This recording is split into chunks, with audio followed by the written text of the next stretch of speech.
Welcome back to Special Ed on Special Ed. I am your host, Dana Johnson. Thank you for joining me today. I'm very excited about my guest today. Today, I have Cheri Dotterer, who's a renowned handwriting specialist and dysgraphia consultant, and has a rich background in occupational therapy. Cheri has dedicated her career to understanding and addressing the challenges of dysgraphia, helping students, educators, and parents navigate the complexities of written expression.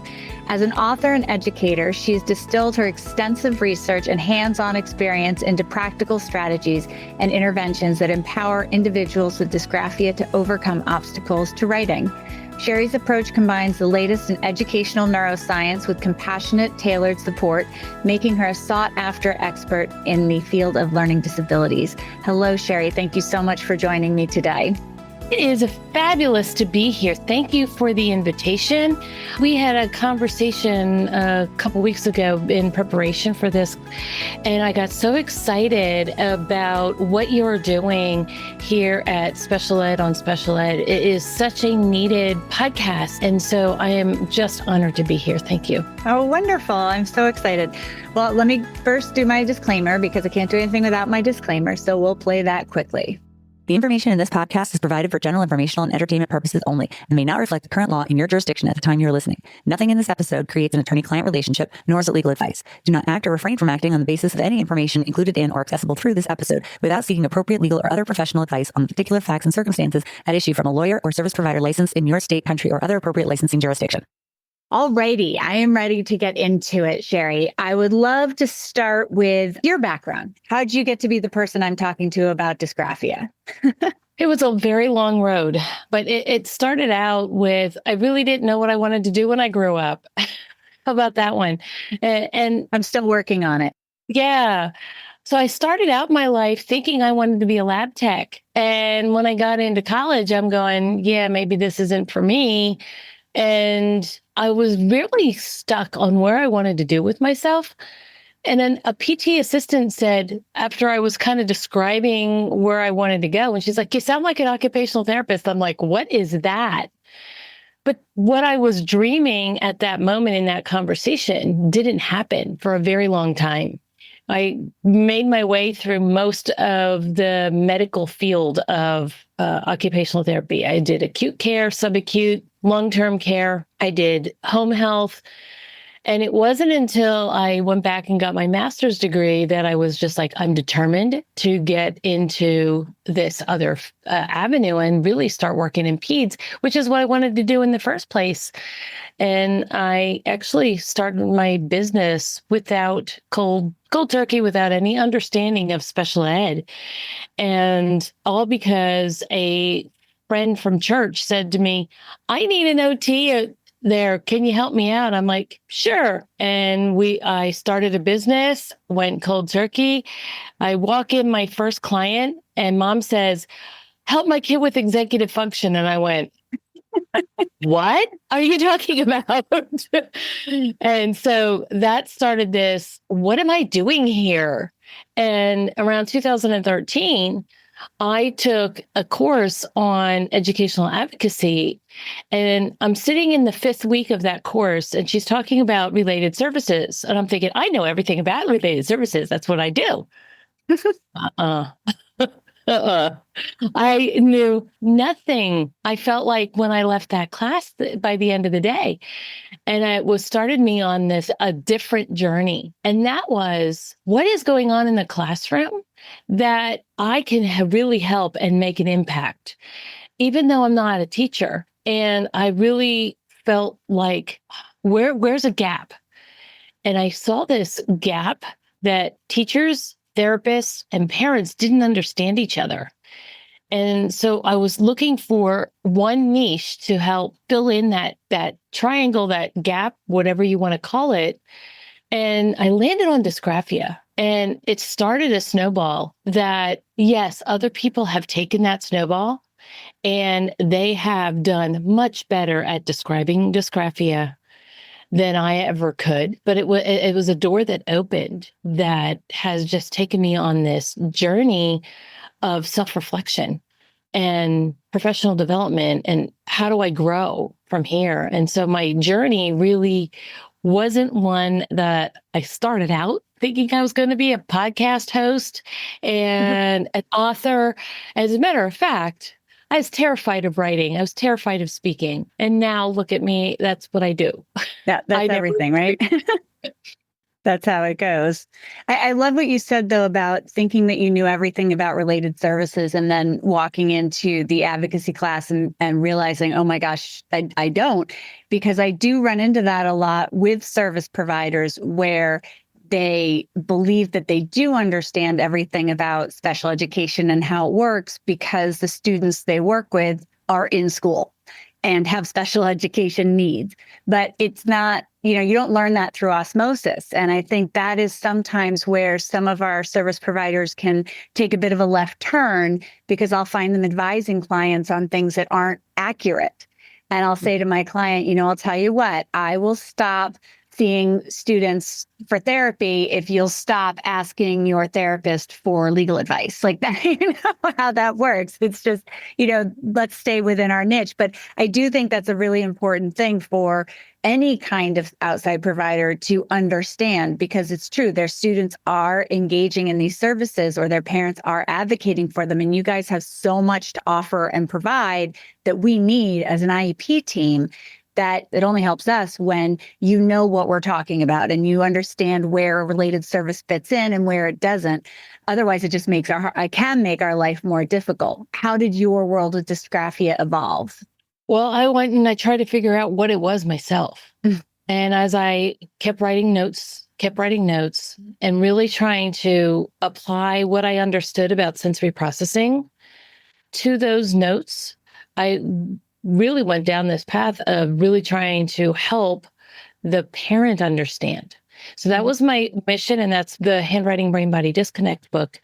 That's who I was writing to. I was writing to parents who had kids who were struggling with writing and trying to share some of the non-academic parts that go into writing, handwriting specifically. And what I've realized is there's even more than just those components. There's so much more to writing than just that physical component, that visual spatial component.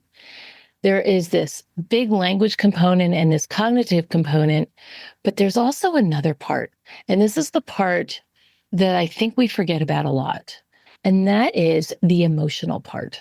The emotional part is the part that I think that we are addressing the least.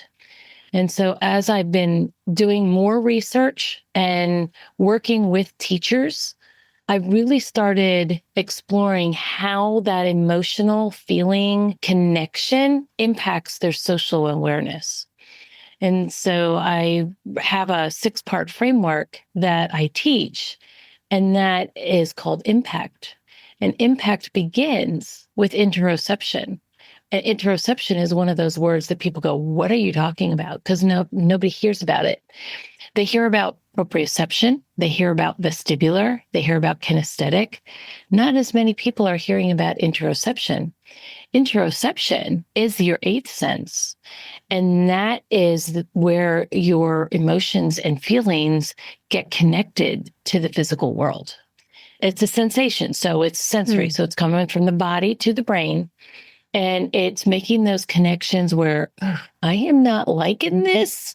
So the butterflies in the stomach start happening. And it could also be, oh my gosh, best thing that ever happened, and all that excitement that goes with it. And then you have changes in your stomach with that emotion as well. So what I'm really starting to focus on is that barrier that prevents writing from happening. I also do still teach a little bit about the dysgraphia, but I'm really trying to teach about that barrier that is preventing the writing from happening and how emotion and feeling are impacting it. So let's just back up a second and let's describe dysgraphia, because I think I'm jumping ahead, but I realize some people listening might not understand where we're starting, which is dysgraphia. So how would you describe dysgraphia to a parent? Yeah. Thank you for backing me up because, I'm on this trajectory of going beyond the actual dysgraphia. And I know it confuses people sometimes.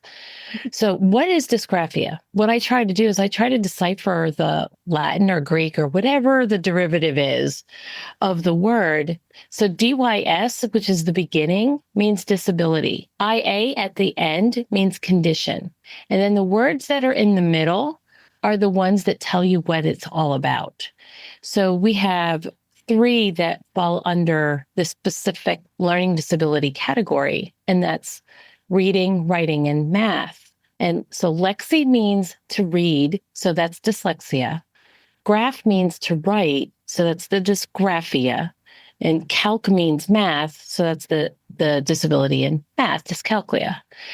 And so what I was doing initially was trying to really decipher what the dysgraphia was. So what is it? It is a disability in being able to put things on paper, but it's more than just letter formation. It's punctuation, it's capitalization, it's sentence structure, it's spelling, it's paragraph organization, it's clarity of speech. So all those things together make up the DSM-5 definition. Now, there's this whole conglomerate of what it is not. And I think that's where we get a lot of confusion about dysgraphia, because if you read it, you go, wait a minute, I thought, I'm not finishing the sentence intentionally. So let me go on and say what it is not. It is not a visual disability. It's not an auditory disability. It's not a mental health disorder. It's not a neurological condition. It's not psychological adversity. It has nothing to do with lack of proficiency in language skills. And you go, wait a minute. So I get stuck on the neurological because that's where my background has always been. When I was working with adults, I was always on the neurological team, so stroke team, dementia team. So I've always done a lot of research in the connection and sensory processing of what happens at that age. And when I get stuck on the neurological, I went, wait a minute, where did ADHD come into play here? What I discovered is ADHD is described in another chapter of the DSM-5. And so I went, so how does a psychologist do that? What I found was, as I was starting to read reports, is the ADHD or the autism or one of those other neurological conditions is the primary diagnosis. Mm-hmm. The specific learning disability is the learning disability, and that falls in the secondary. So when we're trying to bridge the gap between the medical and the educational, we're focusing on that functional part, which is the dyslexia, dysgraphia, dyscalculia. And basically, anybody who's writing that you can't understand it has some form of dysgraphia. And like there's this whole spectrum of autism. There's this whole spectrum of dyslexia. There's this whole spectrum of dyscalculia. And if somebody really doesn't have one of those other neurological conditions, with time, they can create compensatory strategies and be functional. May not be up to somebody else's standard, but they can at least be functional. And I know we talked before that you struggled so much with reading in years past. Mm-hmm. Yeah.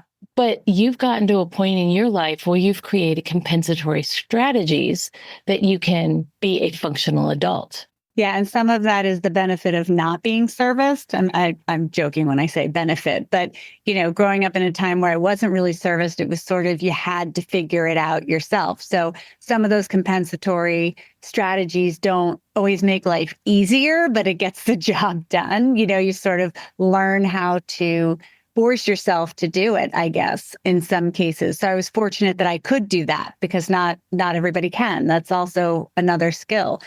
But yeah, that's what I was going to ask you is how does dysgraphia, what does that look like? I mean, I understand like it's any writing we don't understand, but what does that look like in a student who's experiencing it? Or how would you identify that, say, as a parent or teacher? Sure. So what it looks like on paper is letters might be reversed. Words might be the letters of the words are put in the wrong order. There's letters missing. There's added letters. So you have in the world of religion, you have the sins of omission and the sins of commission. It kind of happens in writing too. You have the letters of omission and the letters of commission. So hopefully you can get that analogy there, because some kids will put words together. You might have a kid who's copying, and all of a sudden what they're copying, they've totally skipped a line and they've totally lost the context of what they were trying to copy. They have difficulty creating a sentence. They can maybe do it orally, but they have trouble doing it on paper. So is that if you're asking a student, write, I have this image of, when teachers say, oh, just write what you did over the weekend. It's just sort of this broad, what have you. And then is that where a student might get stumped? I mean, would they be able to wrangle those thoughts and get them on paper? Or is it once they're putting them on paper, or maybe both, that they get confused? Where does that impact them? Kids with the dyslexia probably have trouble with the both. They probably have trouble making the whole world come together. They can orally tell you. If they have got a neurological condition, that's a different scenario where they might even have trouble telling you. But kids with specific learning disabilities are often these really high-level intellectual kids who can tell you a book, now write it down, and the deer in headlights look comes at you, and you're going, okay. And then we get behaviors such as throwing pencils, putting your head down, crying, and all those scenarios that can go along with that frustration and that anxiety. And it's because if you look at it from a neurological standpoint, the oral path to getting communication completed is pretty much intact. We're still working on the writing one. So we still have to develop those neurological pathways. So one of the ways that I encourage everyone that I talk to is to do voice recordings. And if you can get a voice recording that you can keep the recording and have a transcript. One of the only program that I know that does that really well is Otter AI, which we talked about a little bit before we started here, in that you and I both use that. Yes. But I've tried Google typing. I've tried Microsoft. Microsoft is a little bit better than Google, but we got kids who are just going to ramble. There's no feature in that voice typing in Google to create sentences. So if you have a pregnant pause, all of a sudden it doesn't know what to do, and it'll just kind of sit there, but it never finishes a sentence. What's nice about Otter is it kind of generally makes sentences for you. So I suggest the Otter AI to almost every parent that I talk to. And I keep getting reports back where that is so different than Google. It's so different than Google. And because I've tried them all, it's the only one that really creates the sentences. So it depends on what you're working on with the kid. Are you working on just getting that information out and they can create the sentences from what they see? Or do they really need that sentence structure in front of them? So there's 3 stages to getting the work on paper after you learned how to create the letters.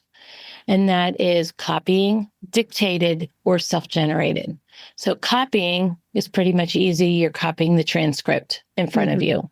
Dictated, you kind of hide the transcript from the student and you let them hit the record the audio file and do a couple words at a time. Or self-generated is, okay, this is what you said. Now, can you create your own sentence that you directly put on paper? So a self-generated sentence, it takes a long time to get from step A to step Z in that scenario. So one of the things about kids with an actual disability in reading, writing, and math is, as a comparison to kids that are typical, a typical kid, say they have no IEP, no nothing, general ed classroom, the teacher's teaching, they can absorb what the teacher's teaching in about 6 lessons. A kid with a disability takes closer to 100, sometimes more, to get that same assignment completed.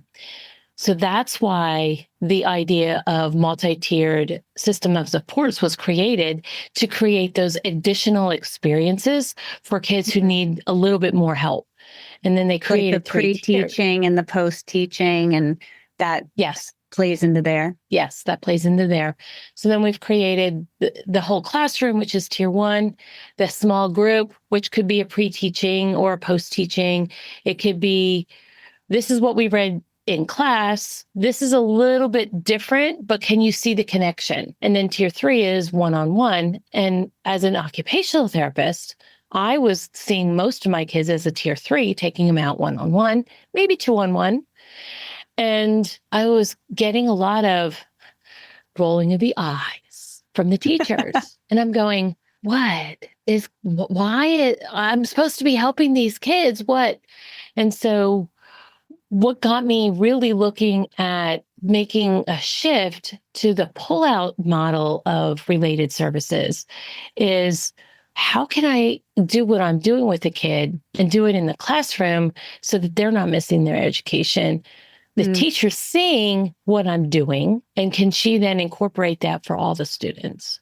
And so that's where I've been doing a lot of my research right now, is trying to look at what is it that we can do to create tier one collaborative environments for students. Yeah, and I think that's one of the hardest things to do, because to teach a large group of students, right? I mean, right now, the group we teach to, that range has widened over the years, but it's still pretty narrow. So you have children on either end, whether it's the higher end or the lower end, who are not grasping what's being taught. And is there a way to teach all of them as opposed to just some of them? And I think that's where, we talk about inclusion and differentiating of instruction. But, there are always going to be students who do require to be removed from the regular education environment to learn those skills before they can generalize them back into the regular education. But I do think that there's more we can be doing to address more students within the classroom. Are there specific strategies that you find work generally, or is it more student specific or teacher specific, or all of the above? All of the above. So I've been looking at the connections to writing. So I've been trying to narrow down and not do a whole big broad thing, because there's a lot of stuff out there. Brain Gym is a whole classroom activity that you can work on with the kids. Zones of regulation is a whole classroom activity, and it can be brought down to tier two and tier three as well. But I've been looking at what is it that's going to spark a kid's engagement level in writing. And I've really come to look at what are the movements. And the reason I was thinking about standing up to do this interview is because it makes it so much easier to demonstrate this one when I'm standing up. But we're going to back up from the microphone a little bit and share with you an activity that I do. And that is bilateral integration. It's one of those buzzwords that anybody in special ed has heard. But when I looked at it and I looked at the idea of writing is an asymmetrical bilateral integrated system, okay? One hand is holding the paper, the other hand's holding the pencil, touching the paper, and doing a task with that hand. So that's asymmetrical. And then we have symmetrical, where both hands are doing the exact same thing. And I describe this one like a lazy eight, where you're doing a pattern with both hands doing a lazy eight. But one of the things that I've noticed with a lot of the structured literacy is they're doing a lot of air writing, which is absolutely fabulous. Multisensory motion is involved, etc. But they're only strengthening the side of the brain that's opposite the kid's dominant. And if they're right-handed, they're hitting the logical. If they're left-handed, they're hitting the creative. But if the kid's got a stronger capacity for the opposite, you're not going to help make the connections from one to the other. So I was looking at how do we connect and do both? And I do it two different ways. One of them is I touch both index fingers together and do the same activity as they were doing in structured literacy with the air writing. So whatever letters, whatever word they're trying to put together, we do it with the same finger side by side. The other thing that I do to try and get a bigger movement is I interlace my hands, but you can't put palms together because what you're trying to do is you're trying to prepare your hands for writing. So you need to improve the motor planning for the writing skill. So by doing that, you have to have your palms away from you.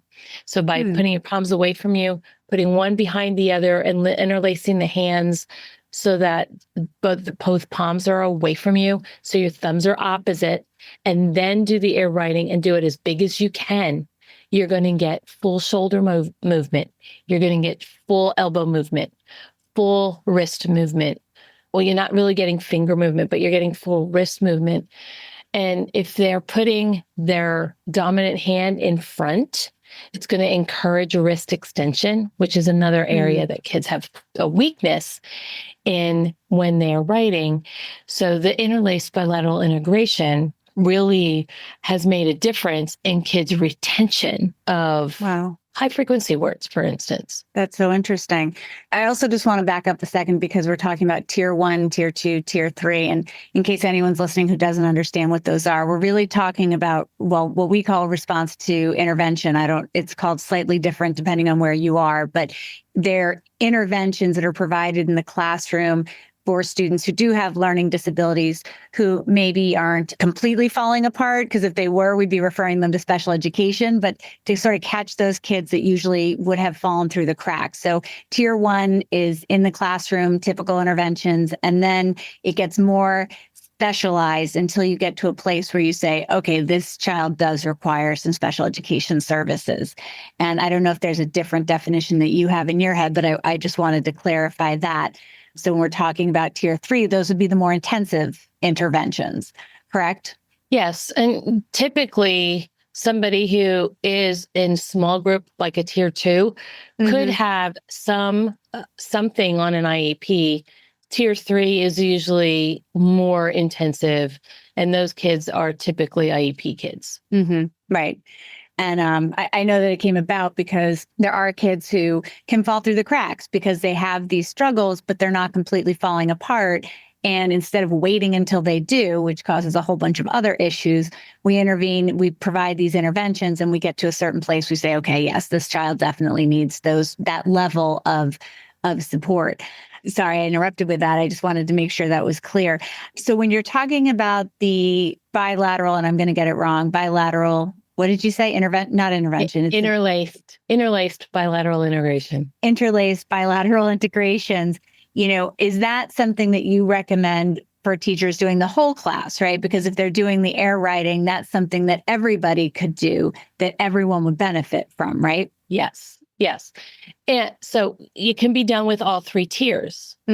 So if you're doing it with a whole classroom, all the kids are doing it at one time. If you have a small group, you could do it there as well. Or if you've got a tier 3 kiddo, you can incorporate that into that session as well. So it could be done with all 3 tiers. So one of the ways that and so everybody listening, I want you to pause, unless you're driving, unless you can't do this, but I want you to do the interlace together where you put your palms away from you, you interlace your fingers together. And I want you to start at the top, and I want you to write in full arm movement the number 8. So you're going to start at the top and write the number 8. I'm doing this. You can't see it, but we're doing it over here. and that's why we have the pause. So now that you've done it, what do you notice? I'm not sure what I'm supposed to notice, but I mean, my whole upper body was going with it. I could feel the whole thing, each part. My shoulders are going. Yeah. You could feel it all. How did it make you feel? I mean, it's kind of satisfying, actually. Okay. It really is. I'm not sure. What am I supposed to feel? I get nervous when I'm asked questions like this. No, and it wasn't that's stressful. Okay. It wasn't Okay. stressful. So the reason I ask you those questions is those are some techniques we use with the kids to find out what that is that's feeling inside. So Mm. some of the things that I get responses when I do that with people is I felt my shoulders. I'm doing this with adults. Okay. So we've got adults who may have had shoulder injuries, or they're sitting or working all day and their back hurts and they can feel their back hurt. So I get a lot of musculoskeletal kind of responses So with adults. physical. Yeah. Mhm. Okay. Okay. But there's that emotional connection as well. And that's why I add the word, how does it make you feel? And with a kid, the awkwardness, the anxiety, that's a way of writing that they can actually access that feeling. So the reason I do that activity is not just the physical, but to access that emotion and see if we can have the kids articulate. So what I do with the interlaced bilateral integration, especially if I'm just teaching it, I start with the number 8. And part of the reason I start with the number 8 is it forces you to cross midline twice. And if you're looking at it from a neurodevelopmental approach, you're crossing midline. Here, I'm going to get a little OT on you in the neurodevelopmental proprioceptive facilitation patterns.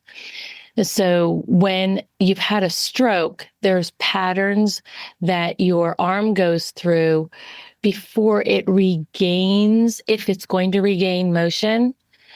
There's a series of patterns that your arm will go through as it's moving beyond the initial attack. And I relate those back. So OTs understand what I'm talking about when I say that, and you're not expected to. Okay. But you're not expected to. But I say it because if you go back and you do it again, you've crossed midline twice. And what's one of the things that a lot of kids with learning disabilities struggle with? Right. Crossing the midline. Yeah. So when you say that they're feeling like, whether it's that anxiety or the butterflies, that they're also feeling that when they are doing this activity, that's where they can identify that they're struggling. It's another avenue of accessing it to articulate that. Yes. Interesting. So what is the emotional component? Because you touched on that at the beginning, and we backed up to talk more about the dysgraphia itself. But what is that emotional barrier? Because I know, for myself, growing up, when we were asked to sort of open-endedly write something, and this might be the dyslexia, which has my brain a little scrambled, but there is nothing more panic-inducing to me than just write something from scratch without any specific guidelines, So I can only imagine with the dysgraphia piece that also plays in for students with that writing from scratch without any organization, without any structure, that would just be completely panic inducing. Absolutely. Even adults can find it panic inducing. And if they've had any neurological injury to boot, that can also add to that anxiety and that frustration. But if you're stopping to ask the kids what they're feeling, what they're seeing, what they notice, you can start to then be a detective and start to decipher what's going on. So let me just change the subject from the bilateral integration, and let's look at handwriting paper in first grade. It's typically 3 lines. Some paper is 2 lines. Some paper is 4 lines. Typically, it's 3 lines. The top line and the bottom line are solid. The middle line is dotted. Then there's another set of solid line, dotted line, solid line, solid line, dotted line, solid line. And you've got a kid who might have a difficulty with being able to see or understand what they're looking at. And you ask them, what do you see? And all they're going to get is, oh, no, there's just a whole bunch of lines on the page that some of them are solid, some of them are dotted. I don't know what to do with that. And what we need to do is back up and say, okay, this is the top line. This is the bottom line. This is a section of where you're supposed to write. How could we make it so that you can see that a little bit better? One of the ways that we can do that and see it a little bit better is color in with like a gray pencil the space between the writing lines. So that the writing line is in this box. So it's sticking out white. Everything around it is gray with a pencil. Now, what do you see? Oh, now I can see where I'm supposed to write. Okay. So if we want to write a lowercase b, which is one of the most difficult letters for kids, if we want to write the lowercase b, one of the parts of the b starts on the top line. Where does it end? It ends on the bottom line. And then we have another part. We have that circular part. With a B, how are you going to be able to figure out if it goes on the left side of that line or the right side of that line? And then kids who have disabilities don't know what left and right are. I was just going to say, you might have to back up even farther. So getting to the point of them being able to decipher for themselves. So continually asking them those questions that are going to dig a little bit deeper to try and figure out where the gap is in their mind so that you can go back to be successful before you can move on to get the academics completed.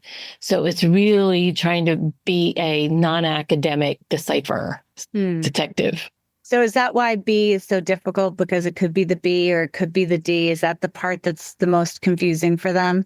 Yeah, it's the circle part. And then with the P and the Q alongside it, it's which part, where did the ball go between all four of them? Interesting. That is interesting. So I have a child who doesn't know her.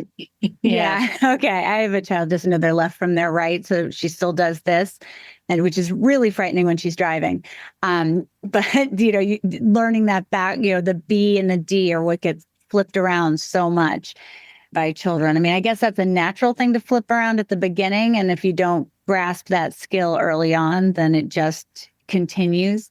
So I want to talk a little bit about the Crown Wisdom Network and that mission. Yes. You want to give us an introduction to that? Yeah.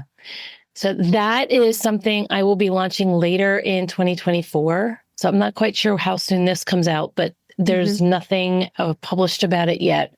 But the Crown Wisdom Network is really a network of taking this world of specific learning disabilities and some of those associated disabilities, looking at it from a historical perspective, really digging into Proverbs and helping make connections with that. This all began because God gave me this download one day of, you're going to write a historical fiction book about the book of Esther. I went, yes. Right. I'm having enough trouble writing handwriting brain body disconnect right now, God. Come on. What are you talking about? And the reason he gave me that is because at one point in my life, I was considering committing suicide. And I opened the book of Esther and found her courage and realized that over time, after about 2 years, that I do have the courage to move on. And the reason wisdom is associated with each one of those words is because Esther, in my historical fiction book, is reading the book of Proverbs secretly, even though she's not supposed to even have a Bible or anything. She secretly has some connections that she's able to access the book of Proverbs. And the book of Proverbs is the book of wisdom. So the book of wisdom provides courage, which is for yourself. So with these kids that are struggling with the learning disabilities, it's a way of accessing themselves so that they can come out of their shell. Wisdom, compassion has to do with talking to the others around them. It could be the other classmates. It could be the community. It could be kids on the other side of the world. It really doesn't matter where they are, but it's really gaining an empathy for others. But there's an action involved with compassion. Compassion isn't just empathy. It's empathy with you doing something to help them. And so having kids create activities that are going to help others. And then collaboration really has to do with, you can never do it alone. If you're trying to do it alone, you're not going to get anywhere. And so really helping kids understand how to get along with their peers, the adults around them, kids that are younger than them, and really trying to help create a unified environment, understanding that different cultures have different characteristics. And so really understanding others. And you don't have to be religious to benefit from this, correct? I know that's no, you don't. You don't. A religious background, but it sounds more like, that's its origin. But the wisdom of courage and compassion and collaboration, those are all appropriate and what's the word I'm looking for? Relevant, I should say, relevant to anybody seeking those components. Yes. And your current the book that you've written, is it one or there's more than one? I've written Handwriting Brain-Body Disconnect, which is out. Yeah. It's published. You can get it on my website at cheridotterer.com, or you can get it on Amazon or anywhere books are sold. So you can go to Barnes and Nobles as well. Okay. And that'll be in my show. All this stuff will be in my show notes. So anybody listening, if you can't remember it, I'll just go back to the show notes and we'll have it there. And last year, I contributed to an anthology. It's called Becoming You. So in that, I share a little bit about the courage and the compassion and collaboration. And as I was developing how I wanted to present that to the world. So there's a little bit of that story and a little bit about that night that drove me to consider suicide. So I am one of 15 authors in that book. So it's just a collection of everybody's. And that's also on Amazon. And what's it called again? Then that's called Becoming You. Becoming You. Wonderful. Yeah. And then the third book that I contributed to last year I spent a lot of time writing. So last one is a textbook. I am actually part of a new textbook that has come out for handwriting and special education. It is an international book. So there are authors from all over the world that are part of this textbook. It's the International Routledge Handbook of Visual Motor Skills, Spelling, and Handwriting. And so I am chapter 28. Blows my mind. So I'm part of a nonprofit that is run out of Ohio. It's called the Handwriting Collaborative. And so there are several chapters by members of the advisory board in there. Very cool. And you have a podcast, correct? Well, there's one more book. One more book. I'm sorry. I'm jumping ahead. Yeah. You're Actually, busy. There's two more. There's two more books. But the next book that is going to come out, the one that we're trying to finish, is called Math Disconnected. And Math Disconnected is where we really start to reveal what impact looks like in a classroom. That is actually written as a story along with a math teacher. And the focus is the dyscalculia and the dysgraphia, and really trying to level the playing field for not just the kids with the disability in the writing, but also level the playing field so that we have a tier 1 approach to mathematics. And my co-author is a secondary math teacher and an instructional coach who is really doing a lot more training in K-6, K-8 than she ever is in high school anymore. And what she has discovered is there's 12 reference tasks. So 12 activities that will cover every math standard from K through 12. And teach math. And she had one class that when she was first starting out, this isn't even lately, this was when she was first starting out, she had a 6th grade class. And the state scores from 5th grade were like 27% of the kids were proficient. Now, I might be getting my numbers, my stats a little off because I'm trying to remember what she said to me. But when they took the stats from 6th grade, at the end of 6th grade in math alone, these kids averaged 72. Wow. It was huge. She always says I broke the bell curve. And but what she was looking for was, what are the connections to cognitive availability for these kids? And so that's how I got involved in her reference tasks. So I took time and I sat down and I analyzed them from a non-academic standpoint. And so that's part of what we're sharing.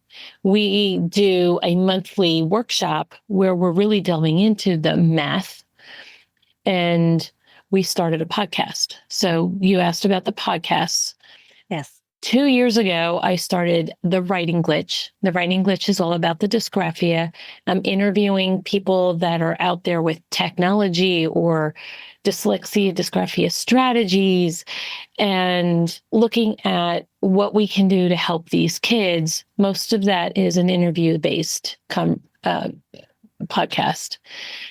Earlier this month, I guess this is February of 2024, we started Tier 1 interventions.